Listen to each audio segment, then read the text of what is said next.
Menurut aku yang paling penting itu kita harus kenal diri kita sendiri dulu.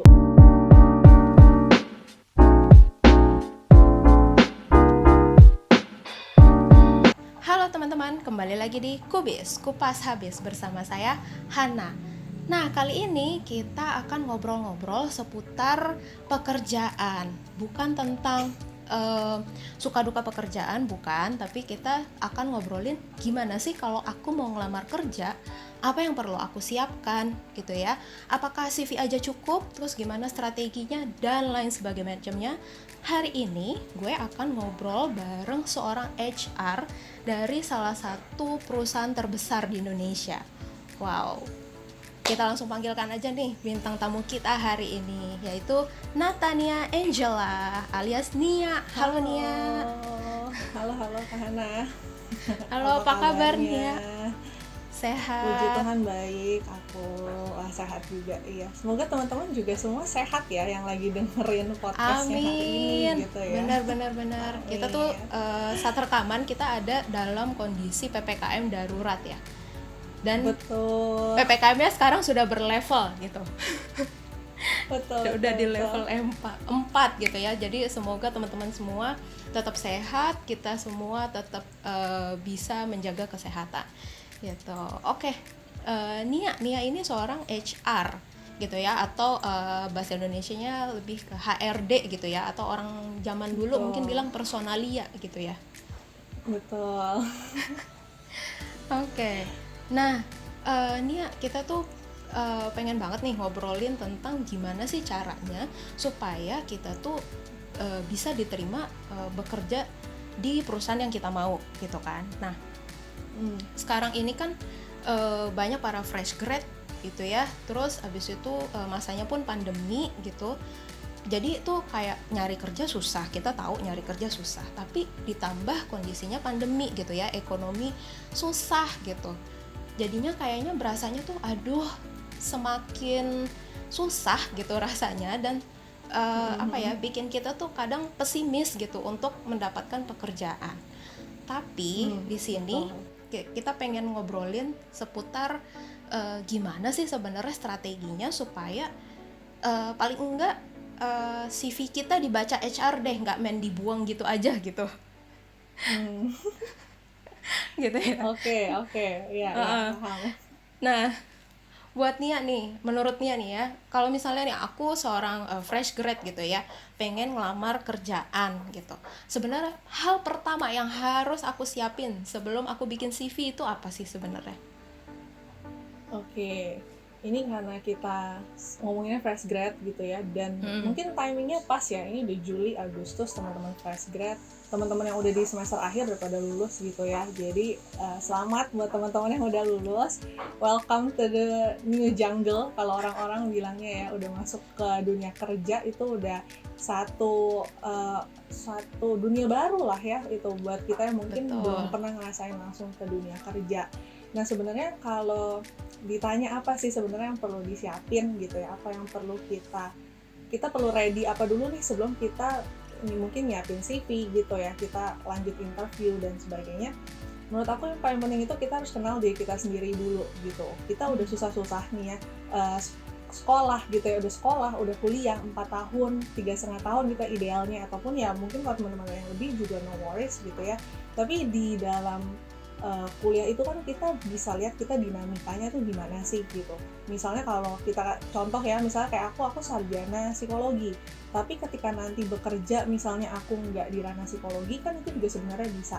Tapi kita bisa tahu itu terjadi atau enggak, biasanya kita juga lihat dari dinamika kita ketika kemarin kita kuliah gitu. Misalnya apakah memang kita seneng banget sama bidang kita sampai ketika kita nanti kerja tetap mau di bidang yang psikologi misalnya gitu ya, kayak aku misalnya dari psikologi lanjut ke HR, atau misalnya ternyata selama perjalanannya di kuliah aku tuh malah lebih seneng pas ikut kepanitiaan organisasi, aku misalnya suka bagian jualan gitu ya, aku dana usaha tuh seneng banget, misalnya aku tahu nih jualan yang kayak gimana sih yang menghasilkan uang yang lebih gitu ya. Nah itu kan jadi salah satu kita jadi aware, oh selain psikologi misalnya aku tuh juga seneng loh terkait sama sales dan marketing misalnya gitu.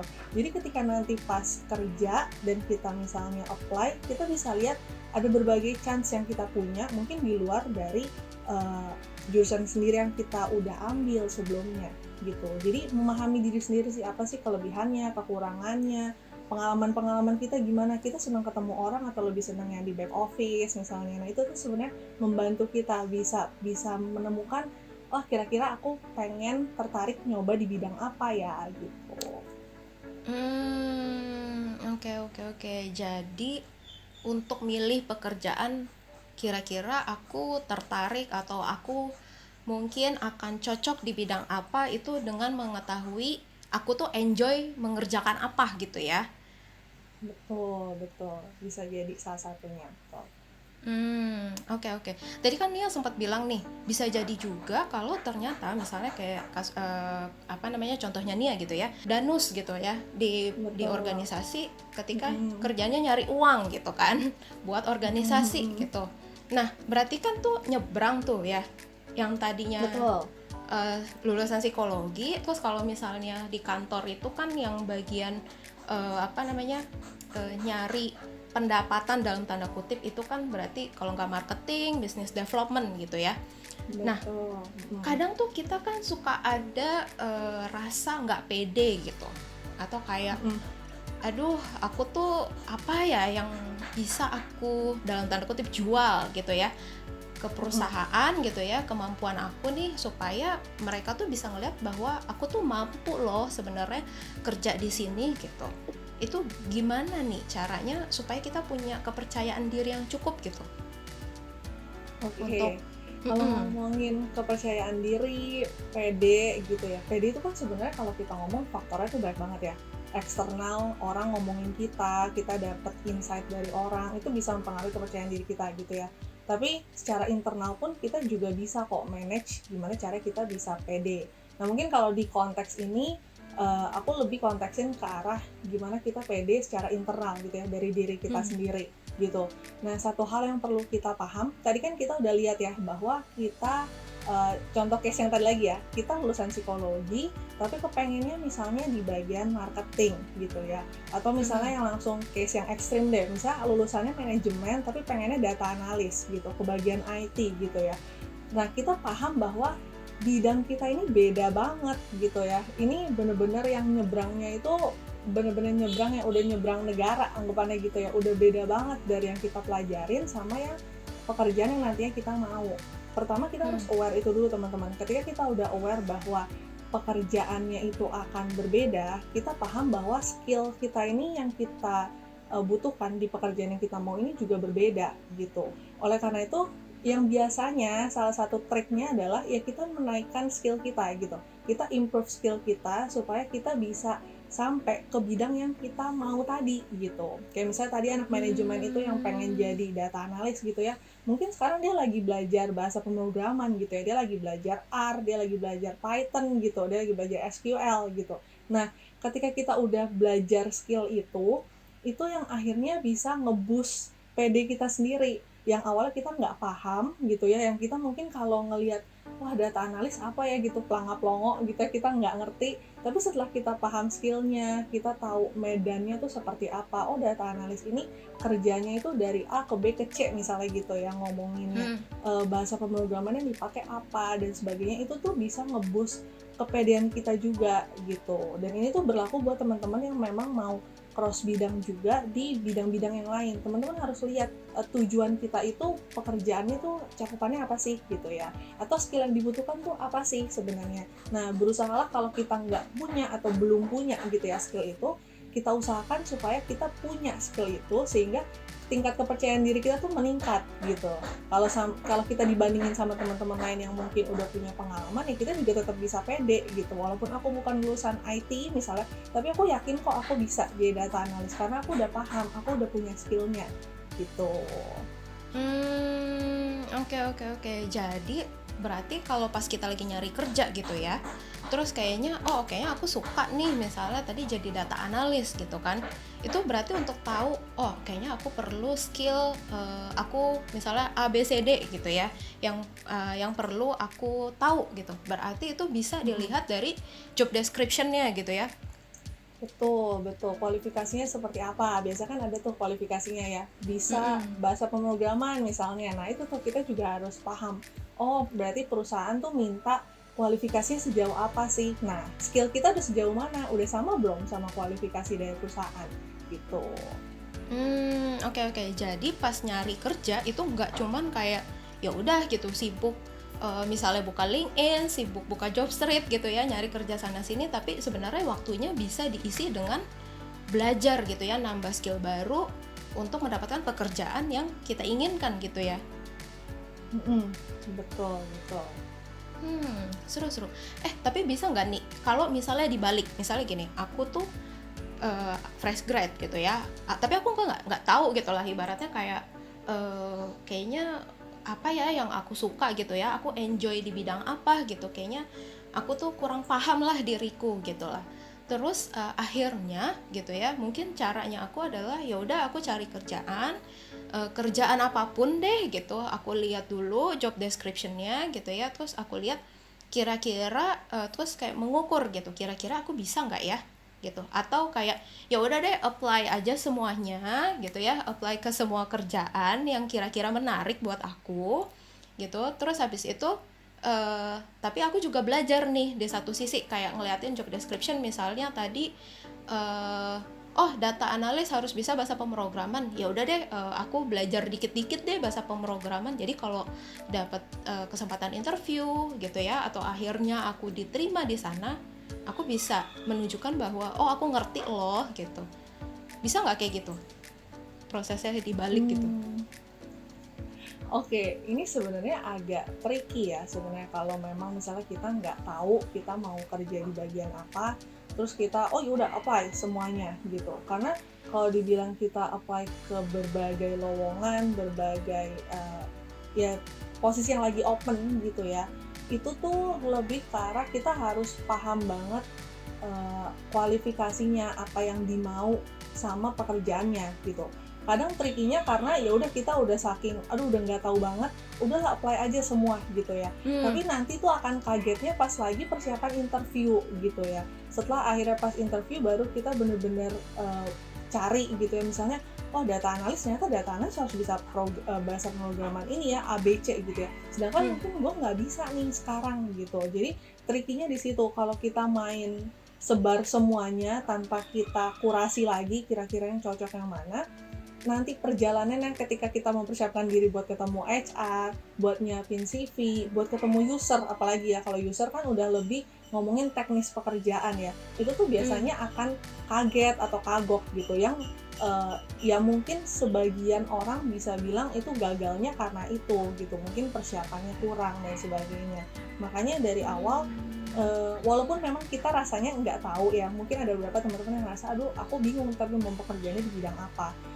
Tetap tenang teman-teman, maksudnya nggak perlu worry yang segitunya, tapi teman-teman boleh dilihat dulu gitu. Jadi kayak tadi kan kita memahami diri kita dulu ya, kira-kira apa sih hal positif dari kita atau hal yang perlu kita kembangkan tuh apa. Misalnya contohnya aku cenderung sukanya kalau bekerja mungkin di back office misalnya gitu ya. Kenapa di back office? Karena mungkin kurang nyaman kalau ketemu orang baru gitu misalnya, atau harus menawarkan jualan ke orang tuh aku nggak nyaman gitu. Nah berarti kan kita udah tahu oke, berarti kalau mungkin di bagian sales marketing kita mungkin ya kita coret dulu lah gitu ya, kita cari di bagian back office kita bantunya bagian apa sih.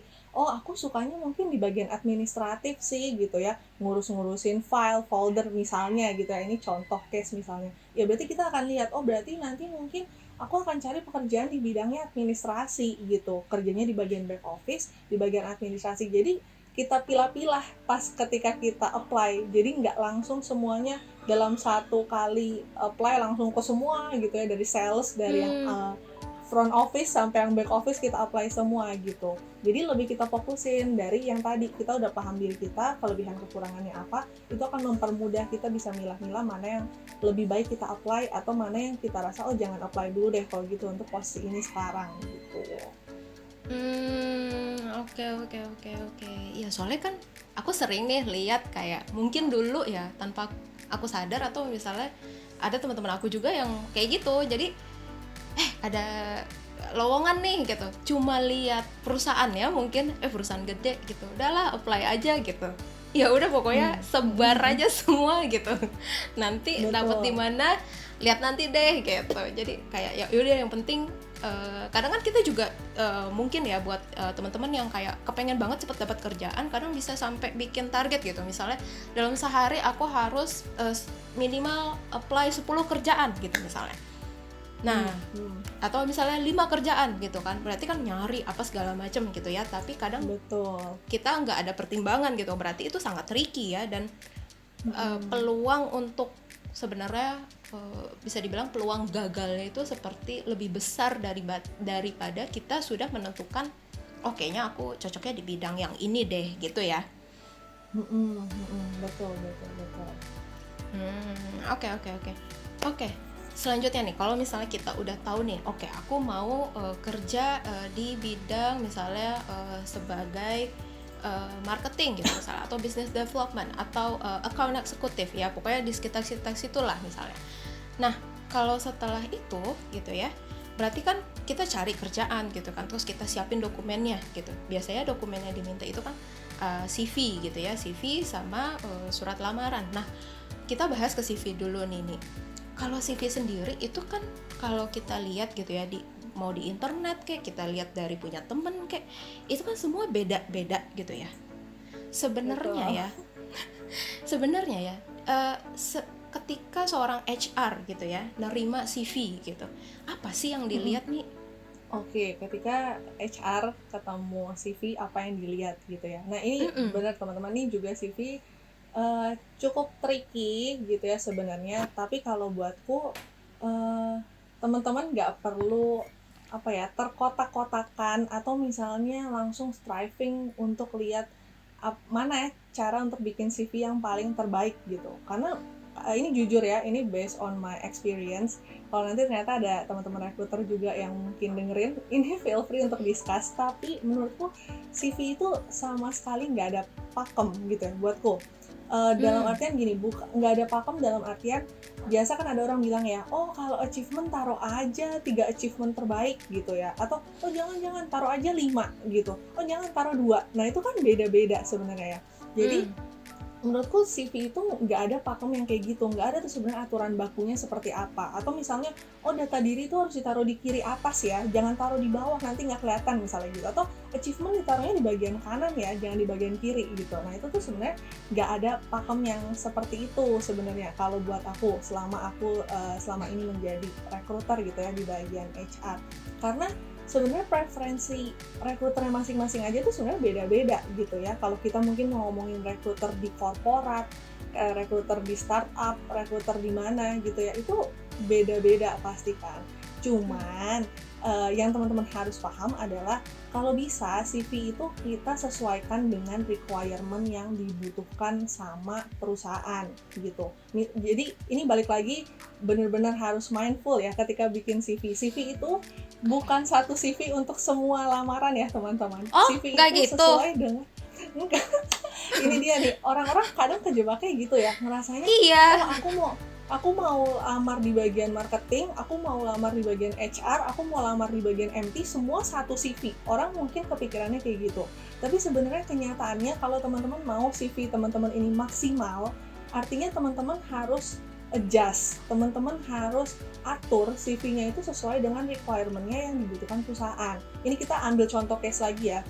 Kalau teman-teman tahu mungkin sekarang yang lagi hits juga MT gitu ya, manajemen trainee gitu. Banyak orang yang mau masuk MT bilangnya percepatan karir dan sebagainya gitu. Tapi teman-teman harus lihat, biasanya permohonan di MT itu requirement-nya adalah teman-teman yang udah punya banyak kegiatan atau pernah jadi pemimpin gitu ya, pernah mungkin mimpin satu tim, satu divisi. Jadi memang yang dicari itu adalah teman-teman yang memang udah pernah jadi pemimpin lah gitu ya di pengalaman-pengalaman sebelumnya.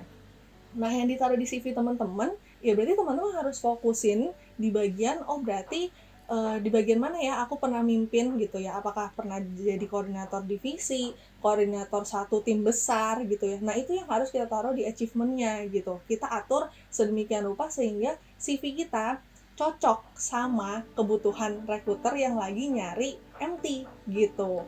Jadi bukan cuman kayak misalnya ya, jadi anggota paduan suara misalnya gitu. Nah, orang ketika lihat ini kan yang ngelihat teman-teman itu orang yang mungkin belum pernah ngelihat teman-teman gitu ya. Teman-teman hidup 20 tahun mungkin nggak pernah ketemu nih sama rekruter satu ini. Tapi teman rekruternya lihat, loh ini anak mau jadi MT, mau jadi pemimpin di perusahaan, tapi achievement-nya menjadi anggota paduan suara. Nah, itu kan agak kurang align gitu ya. Jadi itu tuh teman-teman salah satu triknya. Jadi satu CV jangan untuk semuanya, tapi teman-teman lihat lagi requirement-nya cocok nggak. Kalau memang ternyata requirement cocok sama CV teman-teman sekarang ya nggak apa-apa dikirim. Tapi kalau seandainya ada yang mungkin kurang cocok ya teman-teman tuh harus adjust gitu. Jadi CV itu jangan dibikin baku teman-teman, dibikin untuk bisa sesuai sama requirement perusahaannya tuh maunya seperti apa. Kayak gitu. Oke. Ini kayaknya banyak nih yang ngelakuin ini, karena kayaknya kalau aku pikir-pikir dulu tuh aku juga kayak gitu. Jadi aku yang penting aku tuh punya CV gitu ya, udah ngegambarin gitu kan, misalnya kayak background education aku apa gitu ya, background pendidikan aku apa, terus aku pernah pengalaman organisasi apa, itu nggak pernah aku kurasi. Jadi kayak ya udah menurut aku yang terbaik tuh misalnya nih aku misalnya IPK aku sekian gitu kan, pasti kan biasanya harus dikasih gitu kan ya di situ IPK sekian gitu. Terus habis itu aku pernah pengalaman organisasi apa aja, ya udah tulis gitu, nggak ada kurasi sama sekali. Berarti itu sebaiknya dihindari gitu ya. Betul. Dan dihindarinya ini tapi maksudnya bukan dibuang ya teman-teman. Jadi achievementnya tuh bukan dibuang, tapi teman-teman kurasi gitu. Jadi bukan kayak tadi misalnya anggota paduan suara, oh jadi anggota paduan suara nggak penting ya, bukan kayak gitu. Kalau nanti teman-teman ternyata apply-nya untuk jadi guru les menyanyi, itu kan jadi anggota paduan suara kan jadi suatu hal yang penting gitu ya. Tapi ini lebih karena teman-teman tuh milah, teman-teman kurasi dari sekian banyak achievement aku gitu ya, dari sekian banyak pengalaman aku, mana sih pengalaman yang kira-kira paling cocok kalau aku jual diri aku gitu ya. Ini kan kalau kita ngomongin CV, kita ngomongin menjual diri kepada recruiter gitu ya. Mana yang paling cocok dengan role yang aku pengen apply gitu. Oke. Baik, jadi kuncinya di situ ya. Cari kecocokan antara pengalaman kita dengan apa yang diminta perusahaan. Betul. Oke. Nah, nih aku ini juga nih pengen tanya juga nih seputar tentang CV. Kadang aku pernah dengar bahwa kan kadang ada tuh kayak misalnya kemampuan gitu ya, atau misalnya keterampilan gitu kan, ada yang nulis kayak misalnya bahasa Inggris gitu, terus ada yang pakai bintang-bintang gitu kan.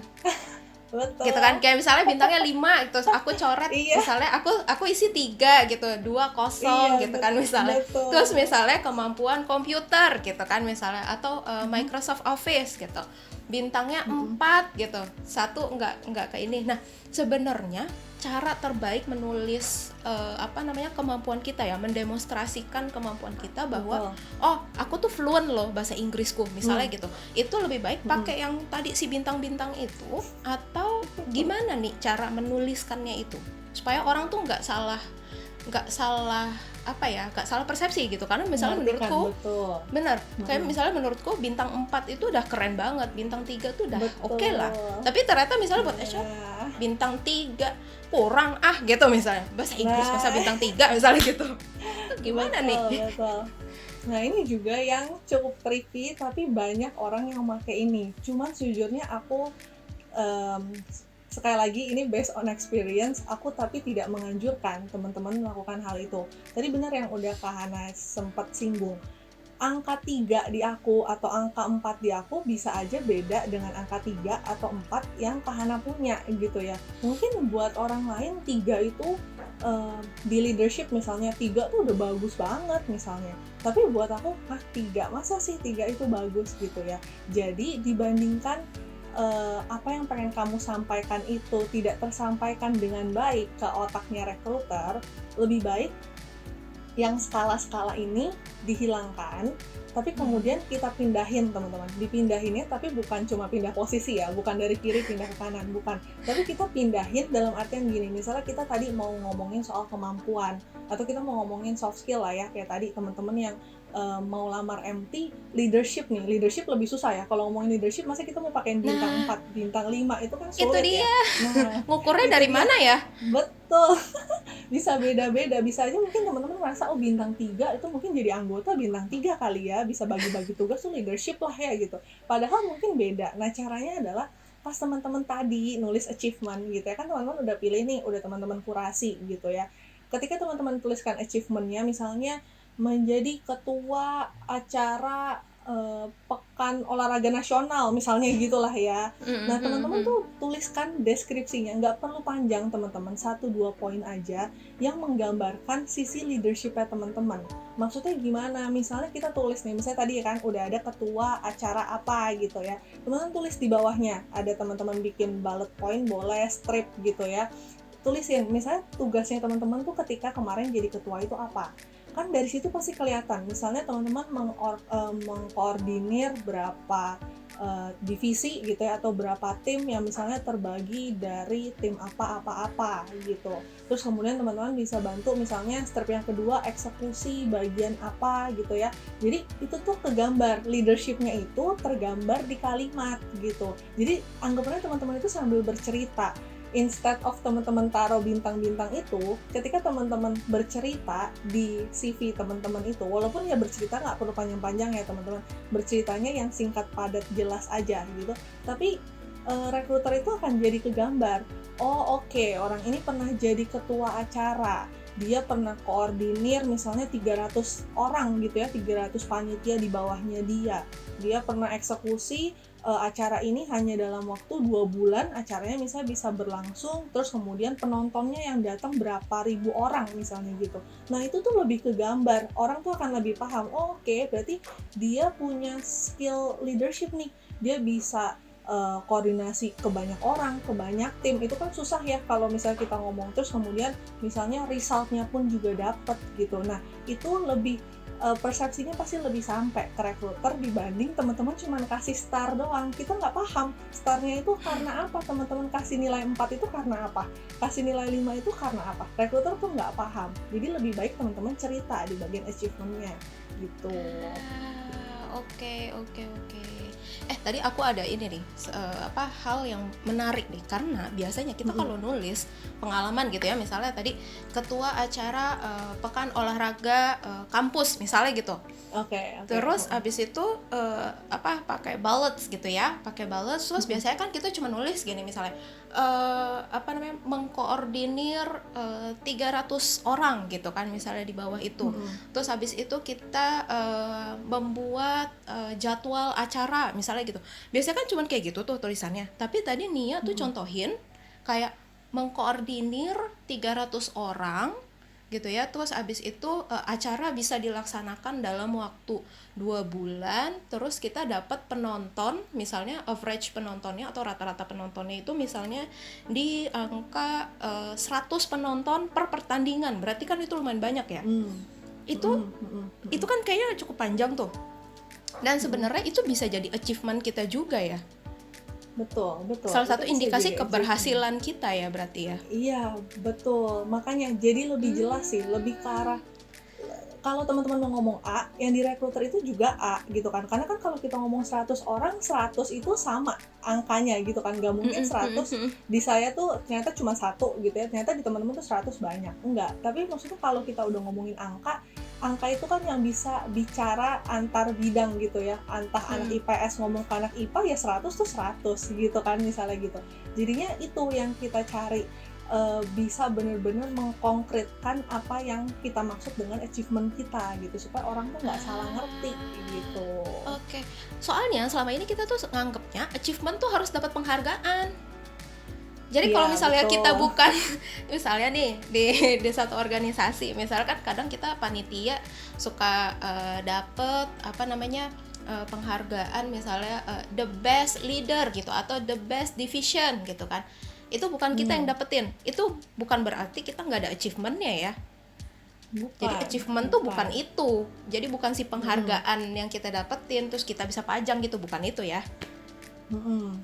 Lebih ke konkretnya tuh seperti apa? Misalnya tadi kita dapat jadi best leader, kita jadi best division, tapi kita cerita kenapa yang membuat kita jadi best division gitu kan? Pencapaiannya apa? Misalnya selama aku jadi leader, sales atau marketingnya naik 50% dari tahun sebelumnya. Nah itu yang membuat kita jadi best leader. Kenapa? Ya iya, karena ketika aku jadi leader, salesnya naik 50% loh gitu kan. Nah itu tuh jadi orang kegambar, oke, berarti dia jadi leader yang baik karena salesnya naik 50% gitu. Orang kegambarnya tuh pas, apa yang kamu mau sampaikan sampai ke saya itu sesuai gitu.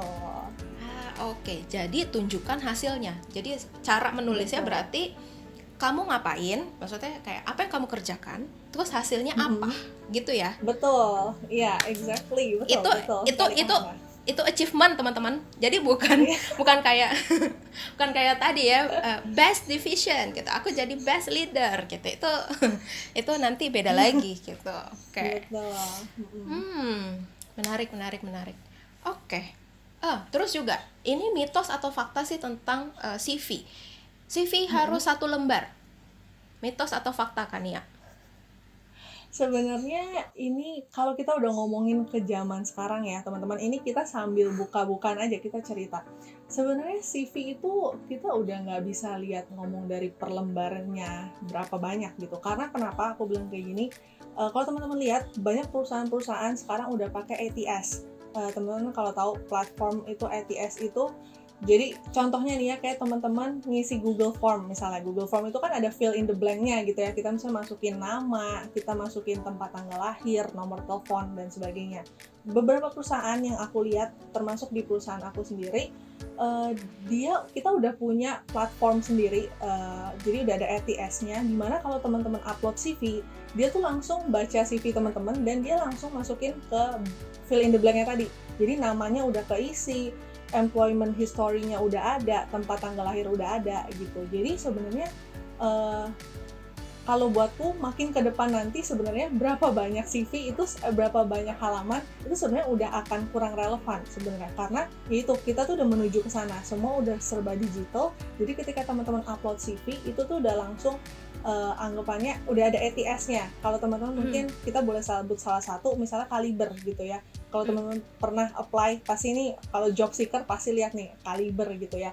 Nah Kaliber itu juga salah satunya gitu. Jadi teman-teman bisa upload, kemudian dia akan ATS-nya bekerja sehingga nanti yang teman-teman tulis itu nanti akan anggapannya ditransformasi ke dia, sehingga dia tuh akan nulis based on fill in the blank-nya. Jadi ketika nanti rekruternya lihat, mungkin kita udah nggak lihat bentuk CV teman-teman secara langsung, udah langsung lihatnya itu secara digital. Oke, namanya Nathaniel, dia lulusannya dari mana, kayak gitu. Itu tuh udah lebih bukan karena desain CV-nya bagus dan sebagainya, karena itu semua udah naiknya ke ATS gitu.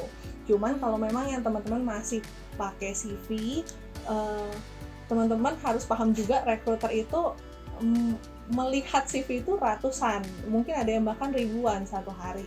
Jadi teman-teman pahami bahwa nggak perlu semua achievement itu ditaruh kayak tadi ya. Kita udah balik lagi ke poin yang tadi, kita kurasi sesuatu yang cocok gitu ya. Jadi mungkin 1-2 halaman itu udah paling maksimal kalau untuk ngomongin CV gitu ya, karena ya itu rekruter mungkin cuma ngeliatnya sekelibat. Makanya kenapa kita butuh sesuatu yang cocok dengan role-nya, supaya ketika dilihat, oke, dia bisa jadi pemimpin, oke, masuk, kita coba apply, ajak dia untuk di bagian MT gitu. Jadi itu juga yang mempermudah pekerjaan rekruter kalau teman-teman udah menyesuaikan dengan kualifikasi yang diminta. Sebenarnya kalau udah menyesuaikan kualifikasi yang diminta itu plus untuk teman-teman dan plus untuk kami sebagai rekruter sih. Jadi teman-teman gampang tersaring juga, kita langsung masukkan ke proses selanjutnya. Rekruternya juga nggak perlu susah-susah nyari ini achievementnya apa dari teman-teman ini gitu.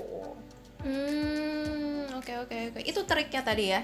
Jadi kenapa kita perlu naruh pengalaman atau hal-hal yang pernah kita raih yang sesuai diminta oleh perusahaan. Itu tujuannya itu tadi ya, untuk menarik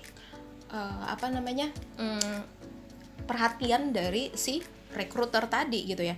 Kalau di screening aja kayaknya ini nggak masuk, udah langsung di itu ya udahlah next gitu ya, coret gitu. Oke.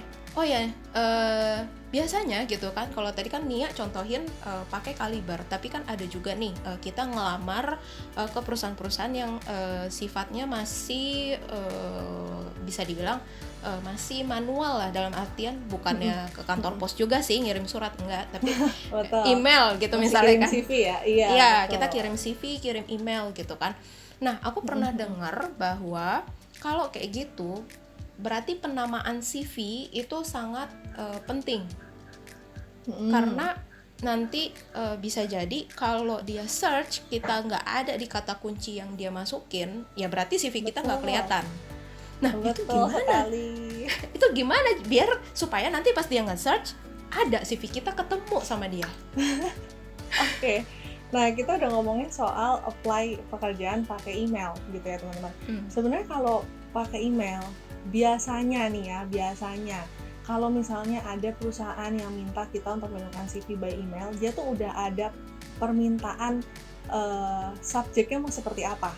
Misalnya subjeknya marketing gitu ya, marketing ini posisinya, jadi misalnya posisi underscore nama gitu ya, misalnya marketing underscore Natania Angela gitu. Jadi sebisa mungkin kalau teman-teman udah dikasih pakemnya seperti itu dari rekruternya, dilakukan gitu. Karena kan ada tetap yang bandel ya, oh ya udah saya nggak usah tulis nama kali ya, atau misalnya nggak usah tulis marketingnya kali ya, langsung tulis aja Natania Angela misalnya gitu. Nah itu sebenarnya itu jadi apa ya, bisa jadi bumerang balik ke teman-teman. Mungkin teman-teman ngerasanya oh ya udah saya nggak mau ikutin aturan, saya ikut aturan saya sendiri. Tapi bumerangnya itu ketika misalnya si rekruternya nyari marketing underscore gitu kan, itu kan semua keluar tuh nanti nama-namanya tuh siapa aja sih yang kirim dengan judulnya marketing underscore gitu kan. Nah kalau teman-teman nggak ikutin, atau misalnya tadi cuma Natania Angela doang, marketing underscore-nya ini nggak ada, kan berarti saya otomatis CV-nya nggak bakal kelihatan gitu kan. Siapa itu Natania Angela, nggak ketahuan namanya, maksudnya nggak sesuai subjeknya sama yang kita mau gitu. Jadi biasanya ketika udah diminta permintaannya kualifikasinya seperti apa untuk nulis subjek email, yaitu dilakukan teman-teman. Itu salah satu hal yang mungkin tricky, orang mungkin suka lupa main asal send aja gitu ya, tapi sebenarnya itu yang akan salah satu cara yang membawa kamu untuk bisa kelihatan sama rekruter gitu. Tapi kalaupun memang nggak ada gitu ya, biasa kan mungkin ada yang cuma oh ya kirim CV ke email ini gitu ya. Biasanya hal yang paling pakemnya ya posisinya apa, posisinya yang kita mau apply bagian apa, underscore nama kita gitu. Itu biasanya yang udah paling common lah di berbagai rekruter tuh kayak gitu. Oke. Pun dokumen CV kita, jadi bukan hanya subjek, tapi dokumen CV kita juga mungkin sama ya. Jadi betul. Misalnya tadi apply ke bidang marketing gitu ya, terus habis itu nama kita gitu ya, misalnya marketing underscore Hana gitu ya.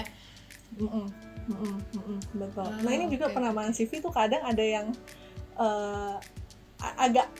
agak acak adut ya penamaannya. Jadi misalnya bukan CV, misalnya CV underscore Natania Angela misalnya gitu ya kalau kita mau penamaan CV. Tapi ada yang misalnya CV underscore Natania Angela underscore paling fix gitu. Jadi mungkin dia melakukan perubahan desain, tapi belakangnya tuh ditambahin embel-embel gitu. Teman-teman harus pahami ketika teman-teman melamar pekerjaan, sebisa mungkin kita lakukan secara formal gitu ya, walaupun mungkin CV-nya kita ubah terus namanya, penamaannya dan sebagainya, tapi ketika dikirimkan sebisa mungkin, itu kan mungkin hal sepele ya, tapi kalau mungkin rekruter kalian termasuk yang cukup melihat ada keganjilan dengan kok ini namanya seperti ini gitu ya, nggak, apalagi kalau misalnya teman-teman mungkin misalnya kayak ke perbankan atau apa ya, maksudnya dengan yang beda dengan misalnya startup dan sebagainya, yang mungkin ketika rekruternya lihat itu suatu hal yang lebih formal. Nah itu bisa jadi salah satu hal yang di note, nggak langsung ditolak sih teman-temannya, enggak, tapi itu yang di note gitu, kenapa ya ini anak kok ngirim CV namanya tapi agak acak adut gini gitu. Jadi mungkin itu pas interview bisa ditanya, bisa jadi gitu kan. Nah jadi untuk mengurangi lah hal-hal yang di note sama rekruter, Nah, teman-teman bisa tuh coba dilakukan, dilihat, dipastikan bahwa itu benar-benar udah oke, ready untuk dikirimkan, baru dikirimin gitu. Oke. Termasuk itu ya, dokumen. Apa nama dokumennya? Hati-hati jangan ada tulisan final, versi final, Iya, revisi, betul. paling Iya, fix. Itu udah kayak skripsi. betul. Iya, iya, udah jadi banyak banget dokumennya biasanya. Oke. Nah, kalau misalnya kita apply kerja ya, via email, biasanya kan kita attach CV gitu ya. Betul. Apakah CV aja cukup? Atau kita perlu nulis juga surat lamaran? Atau biasanya kalau kita nulis apply kerja kan biasanya kita pakai bahasa Inggris nih. Biasanya kita tulis cover letter gitu. Itu perlu juga nggak sih? Atau CV aja? Oke. Sebenarnya ketika kita ngirimin email ke recruiter gitu ya, kalau dibilang penting atau nggak penting, misalnya ada cover letter dan sebagainya, ini juga kita harus lihat, ini depends sama, kadang ada permintaannya juga nih, permintaannya kadang beda-beda ya, kita harus lihat. Ada memang perusahaan yang memang oh ya udah nggak apa-apa kirim CV aja, ada perusahaan yang minta CV plus cover letter ya gitu ya. Nah, sebenarnya kalau teman-teman harus pahamin, kalau tadi kita ngomongin CV itu kan alat yang menjual kita gitu ya, alat yang menjual diri kita gitu, quote unquote. Nah, si cover letter ini adalah perkenalannya gitu ya, anggapannya kayak basa-basinya dulu gitu. Kita mau di hire, kan nggak mungkin kita kucuk-kucuk cuma lempar CV berharap kita dipanggil misalnya gitu ya. Jadi harapannya si cover letternya ini adalah satu alat juga yang kita gunakan untuk bisa memperkenalkan diri kita gitu. Jadi biasanya kita akan sapa orang yang mungkin yang terkait hiring manajernya, atau kalau kita tahu nama orangnya, kita kasih personal touch, kita sebut namanya, misalnya Ibu Hana gitu ya, misalnya kepada yang terhormat Ibu Hana gitu. Nah, itu kemudian kita akan jelaskan, misalnya kita menemukan job postingnya di bagian mana, misalnya kita ketemu di LinkedIn gitu ya, di bagian marketing, saya tertarik di bagian ini, terus misalnya kita bisa jelasin 1-2 achievement aja, nggak perlu panjang ya, maksudnya ngomongin menjelaskan ini tuh kadang 1-2 kalimat aja gitu. Misalnya dengan pengalaman saya sebagai sales sebelumnya di perusahaan ini gitu ya. Terus kemudian ada pengalaman lain misalnya yang kedua, oleh karena itu saya tertarik misalnya di bagian untuk dapat bekerja, mencari pengalaman baru misalnya di perusahaan Bapak Ibu gitu. Jadi cover letternya ini untuk perkenalan juga, jelasin kenapa sih kita mau ngelamar gitu ya, kita ngelihatnya di mana, kita tertariknya karena apa gitu. Jadi singkat aja, cover letter tuh nggak usah panjang kok teman-teman, itu cuman kayak basa-basi perkenalan aja lah gitu. Kalau kayak Bapak Ibu ini saya mau melamar ya, permisi gitu. Nah, itu tuh biasanya dari cover letternya. Nanti kemudian kalau dari cover letter udah dilihat, baru nanti orangnya akan lihat dari CV gitu ya, rekruternya akan lihat CV-nya. Oke, pengalamannya seperti apa dan sebagainya gitu. Oke. Gimana nih kalau misalnya kita nggak kirim cover letter, tapi apa yang kita tulis di cover letter itu kita taruh di body email, bisa nggak kayak gitu? Sebenarnya nggak masalah sih. Kalau balik lagi, ini personal on my experience, itu nggak masalah sebenarnya. Karena kan kalau kita taruh di body email pun, ya itu kan juga satu pengantar ya, tetap untuk memperkenalkan diri kita kok, bahwa kita tuh mau di hiring untuk di posisi ini dengan misalnya pengalaman kita secuplik gitu ya, pengalaman kita apa yang sesuai sama posisinya, dan kita oleh karena itu berharap misalnya akan dihubungi lebih lanjut gitu kan.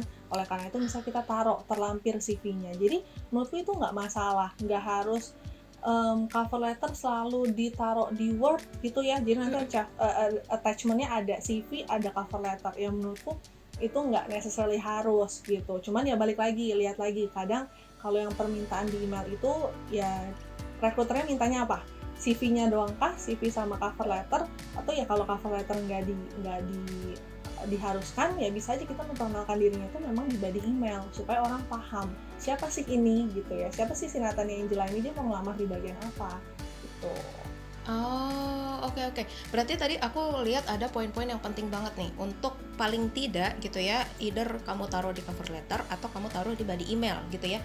Itu pertama nama gitu ya. Perkenalkan saya siapa, saya ingin apply di posisinya apa gitu ya.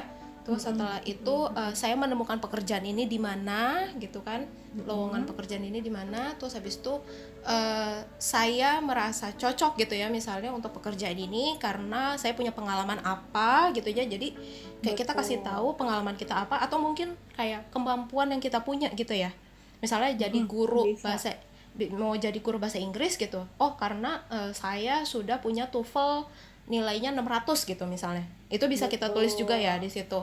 Bisa, betul.